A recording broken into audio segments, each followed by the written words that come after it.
আল্লাহ তো সবকিছু নিয়তি লিখে রেখেছেন যে অমুক লোক ভালো হবে না খারাপ হবে, সে কাউকে খুন করবে কি করবে না, বা কাউকে ধর্ষণ করবে কিনা, অথবা চুরি করবে কিনা, অথবা ভালো কাজ করবে কিনা, সে বেহেশতে যাবে নাকি দোজখে, সবকিছু আগেই লেখা থাকলে আমরা কি করব? এখানে কার দোষ?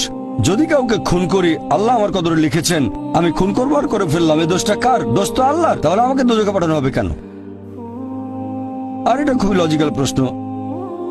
এই প্রশ্নের উত্তরে বলবো, আমাদেরকে এই কদর বা নিয়তির ধারণা আগে বুঝতে হবে যে আল্লাহ সুবহানাহু ওয়া তাআলা আগে থেকে লিখে রেখেছেন একটা মানুষ কখন জন্মাবে, তারপরে সে কোন দেশে জন্মাবে, কখন মারা যাবে, কোন দেশে মারা যাবে।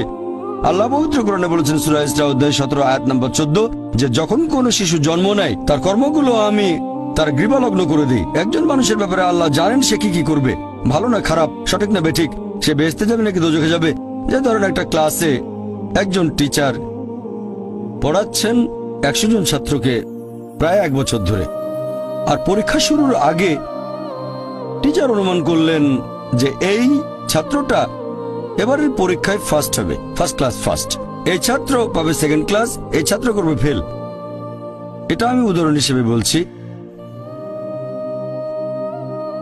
এর কিছুদিন পরে পরীক্ষা হয়ে গেল, প্রথম ছাত্র হলো ফার্স্ট ক্লাস ফার্স্ট, এই ছাত্র সেকেন্ড ক্লাস, আর ওই ছাত্রটা করলো ফেল। এখন আপনাদের প্রশ্ন করি, যে ছাত্র ফেল করেছে সে কি টিচারকে বলবে আপনি বলেছিলেন যে আমি ফেল করব তাই ফেল করেছি? এখানে দোষটা কার? টিচারের নাকি ছাত্রের?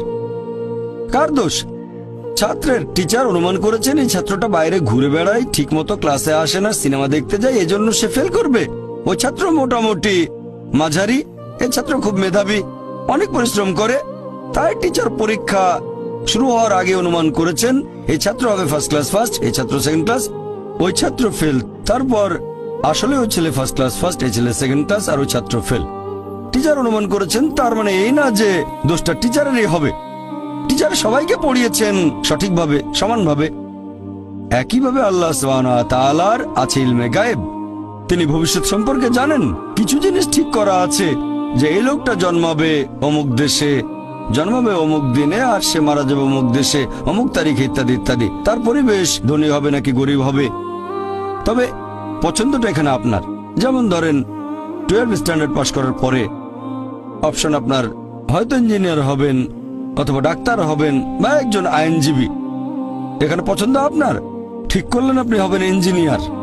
এখন আল্লাহ এটা আগে থেকেই জানেন যে 12 স্ট্যান্ডার্ড পাস করার পরে আপনি ইঞ্জিনিয়ার হওয়ার চেষ্টা করবেন, তাই আল্লাহ আগে লিখে রেখেছেন। ব্যাপারটা এমন না যে আল্লাহ লিখে রেখেছেন বলে আপনি বেছে নিচ্ছেন।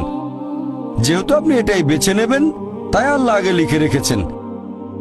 এখানে পছন্দ আপনার, তবে আল্লাহ আপনার পছন্দ জানেন। যেমন ধরেন একটা রাস্তার মোড়ে আসলেন, সামনে 5টা রাস্তা, রোড নাম্বার 1, 2, 3, 4, 5। এখানে পছন্দ আপনার, বেছে নিতে পারেন রোড নাম্বার 1, 2, 3, 4, 5। আপনি গেলেন রোড 2-এ, এটা আগে থেকেই লেখা আছে আপনার নিয়তিতে যে আপনি যাবেন 2 নম্বর রোডে। ব্যাপারটা এমন না যে আল্লাহ লিখেছেন বলে আপনি করছেন, যেহেতু আপনি এটাই বেছে নেবেন তাই আল্লাহ আগে লিখে রেখেছেন। তাহলে পছন্দ আপনার। আপনি চাইলে টাকা উপার্জন করতে পারেন ভালো কাজের মাধ্যমে, হালাল উপায়ে, অথবা পারেন চুরি করে হারাম উপায়ে। পছন্দ আপনার।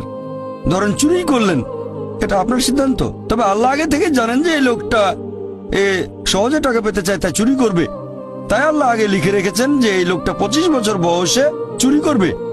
এখানে দোষটা কার? দোষ আসলে আপনার। তবে